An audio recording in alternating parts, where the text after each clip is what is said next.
നീലക്കുറിഞ്ഞി പൂക്കൾ കാണാൻ വിനോദസഞ്ചാരികളുടെ വലിയ ഒഴുക്ക് ആരംഭിച്ച പശ്ചാത്തലത്തിൽ വനത്തിനുള്ളിലേക്കുള്ള അനധികൃത പ്രവേശനം തടയാൻ കർശന നടപടികളുമായി വനംവകുപ്പ് രംഗത്ത്.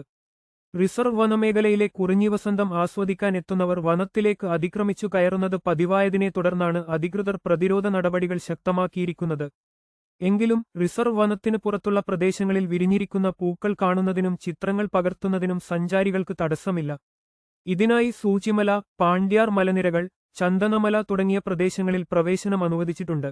ഈ മേഖലകളിൽ ഇത്രയധികം കുറിഞ്ഞിപ്പൂക്കൾ വിരിയുന്നത് ഇതാദ്യമായാണ്.